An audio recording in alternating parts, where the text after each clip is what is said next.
Malactu filajima bɛɛ lajɛlen ni ɲakuma aw bisimila don kibaru kɛnɛ kan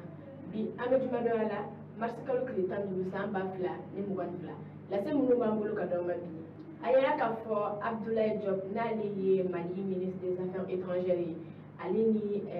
an confrère dɔw kɔni masalala kosɛbɛ o masala kɔnɔna la u ye ɲininkali dɔw tɛnkan la min ye k'a dɔn k'a fɔ n'a sɔrɔ Mali delila ka coopération ɲini u ni Côte d'Ivoire cɛ Gouvernement ko ye hakilina la aw bɛɛ lajɛlen kɔni fana tun b'o ko kalama a tun yera k'a fɔ ko Mali ni gouvernement bɛna baara kɛ ɲɔgɔn fɛ min b'a to banbaci minnu b'an kan an tɔɔrɔ an ka jamana kɔnɔ yan fana dɔ bɛ bɔ olu la cogo min na nka Abdoulaye Diop y'a yira k'a fɔ ko olu ni gouvernement ma deli ka kuma tɛ k'a fɔ k'u bɛna coopération kɛ ɲɔgɔn fɛ ko mais ko fɛn dɔ bɛ yen nɔ faut que bɛɛ lajɛlen ka o dɔn o de ye k'a fɔ olu ni Russie bɛ baara la ɲɔgɔn fɛ bila ko tɛ a bɛ san caman bɔ Mali ni Russie tɛgɛ bɛ ɲɔgɔn bolo baara dɔw kɔni kɛli la min ye ka dunkafa ni sécurité kɔni sabati jamanaw kɔnɔna la ko nka olu ni Russie bɛ baara kɛ ɲɔgɔn fɛ nka olu ni gouvernement kɔni coopération ko kuma kɔni ma deli ka tɛmɛ olu ni olu cɛ. Laseli wɛrɛ b'an bolo ka dɔn o de ye k'a fɔ Mustapha Ben Barka ani Sidi Mohamed Kanyasi olu kɔni fana welelen bɛ Cour suprême maaw fɛ avion ko affaire in kun ye Soumaïla Boubèye Maïga Fili Sissoco ani Mahamadou Kamara min y'a to olu kɔni inculpé la k'u datugu o affaire ko kelen de kɔni fana ye Sidi Mohamed Kanyasi ale ni Mustapha Ben Barka kɔni minɛlen kun ye parce que a yɛrɛ k'a fɔ k'u sen bɛ avion ko affaire ŋanamu dɔ la ka u to Ibrahim Boubacar Keita ka fanga kuma la ninnu kɔni minɛlen bɛ suprême mɔgɔ kɔni ye wele lase ninnu ma wa nin wagati na u minɛlen bɛ lase wɛrɛ min b'an bolo ka d'an ma o de ye k'a fɔ Sandi Albakaï Cissé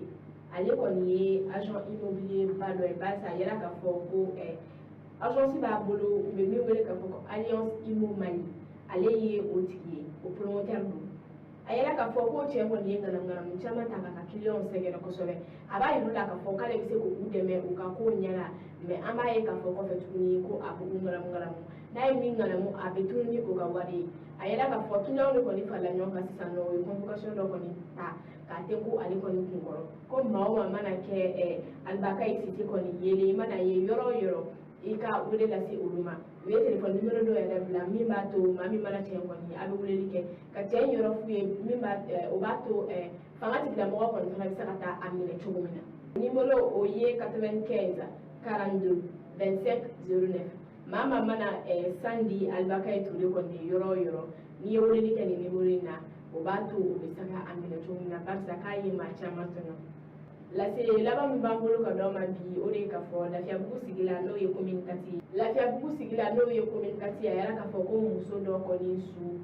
dalen kɔni sɔrɔla Lafiyabugu quartier kɔnɔna la barisa muso in kɔni yera cogo min na yecogo cɛjugu don a farisogo kun tigɛlen don wa a yira k'a fɔ ko a farisogo yɛrɛ kɔni fan dɔ kɔni bɛ yen nɔ olu minɛnw dafalen tɛ o b'a to 5e arrondissement mɔgɔw dutera k'a fɔ ko nin tɛ saya normal ye barisa maa mana saya normal kɔni na an b'a ye k'a fɔ foyi tɛ kɛ a tigilamɔgɔ kɔni farikolo la nka muso in an b'a ye k'a fɔ saya normal kɔni na foyi man ka kɛ maa farikolo la nka muso in kɔni farikolo fan dɔw tigɛlen don wa su yɛrɛ kɔni ma dafa kosɛbɛ o y'a to 5e arrondissement mɔgɔw kɔni wuli u bɛ ka enquête kɛ o ko in kan ko maa mana kɛ nin ka sugu ninnu kɔni fana yebaga ye i ka s'olu ma i k'a f'u ɲɛna barisa nin wagati na muso su caman bɛ ka sɔrɔ yen togodaw la a yɛrɛ k'a fɔ ko cɛw kɔni bɛ wale caman ta ka o musow sɛgɛrɛ o kɔnɔna la fo musow bɛ sa u bolo ko min mana o ka ninnu mɛn i ka se olu ma k'a ɲɛf'u ye u bɛ se ka enquête globale yɛrɛ kɔni fana kɛ ko in na cogo min na lase minnu tun b'an bolo ka d'aw ma bi o de ye an b'a fɔ aw kan bɛn